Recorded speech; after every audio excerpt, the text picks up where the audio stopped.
હમણાં મને એક સવાલ પૂછવામાં આવ્યો હતો કે ભાઈ અમારે ત્યાં એટલે એમના કોઈ ગ્રુપ જાણીતા પરિચિત મિત્રો વર્તુળ સર્કલમાં દર મહિને સ્ટોક માર્કેટમાંથી એક ફિક્સ રિટર્ન આપવાની એમાં દાવો કરે છે, ક્લેમ કરે છે. તમે જો સપોઝ 2 લાખ રૂપિયા 5 લાખ રૂપિયા ઇન્વેસ્ટ કરો ને તો એ સ્ટોક માર્કેટમાં એવી રીતે ઇન્વેસ્ટ કરે કે દર મહિને 3% 4% એમાંથી રિટર્ન મળે. હવે આવું વિચારીને ઘણીવાર માર્કેટમાંથી 1-2% પૈસા લઈ આવે અને એવું વિચારે કે હવે આ પૈસા મારે તો 1-2% વ્યાજ આપવાનું છે, સામે મને અહીંયાથી 3-4% તો મળવાનું જ છે, તો હું એવી રીતે કરીને પણ હું પૈસા કમાવું.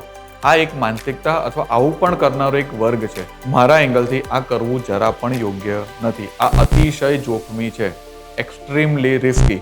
કારણ કે મ્યુચ્યુઅલ ફંડની અંદર કે ઇક્વિટી ઇન્વેસ્ટની અંદર કે કોઈ પણ રોકાણની અંદર ગેરંટેડ રિટર્ન આટલું તો મળશે જ, મહિને 3% તો નીકળે જ અને આટલા તો મળે જ, એ બધું ખોટું છે. અને એવું કરવાની અંદર જ ઘણીવાર લોકો પોતાની કેપિટલ ગુમાવે છે, રાઈટ?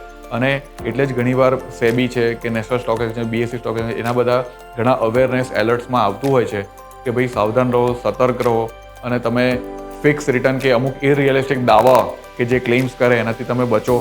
અને વારંવાર આપણે સાંભળવામાં આવે છે કે mutual fund investment subject to market risk, please read offer document carefully before investing. તો એ શાના માટે કે છે? જાગૃતતા માટે કે છે. અને બીજો પણ એક ખાસ સિદ્ધાંત યાદ રાખવા જેવો છે કે past performance does not guarantee future return. મતલબ કે જો ગયા વર્ષમાં 30% રિટર્ન આવ્યું તો જરૂરી નથી કે આ વર્ષે પણ 30% આવે. માટે આ ખૂબ ધ્યાનમાં રાખવાની બાબત છે. ઓબ્વિયસ છે કે આપણને એવું પરસ્યુએટ થઈ જાય, આપણે કેરીડ અવે થઈ જાય કે ના બીજા બધા બી મહિને 3% 4% રિટર્ન કમાય છે, એમનું તો બહુ મોટું કામકાજ છે, એને તો ઘણા બધા લોકો આવી રીતે કરે છે, મારા ભાઈબંધે બી કરાવ્યું છે તો હું પણ કરાવી દઉં. બટ થોડાક એલર્ટ રહો અને કદાચ કરવું હોય તો એવી જ અમાઉન્ટ કરો કે જેટલું તમે રિસ્ક લઈ શકો છો. ક્યારેય કેપિટલ બોરો કરીને આવું આંધળું કેવું ન કરવું જોઈએ. અતિશય જોખમી છે. અને આપણે વારંવાર બજારમાં કિસ્સા આવે છે કે શેર બજારમાં ઊંચા નફાની લાલચે આટલા પૈસા ગુમાવ્યા અને પછી ફોન ના ઉપાડે, ઉઠમણું થાય. તો પ્લીઝ અવોઇડ ઇટ.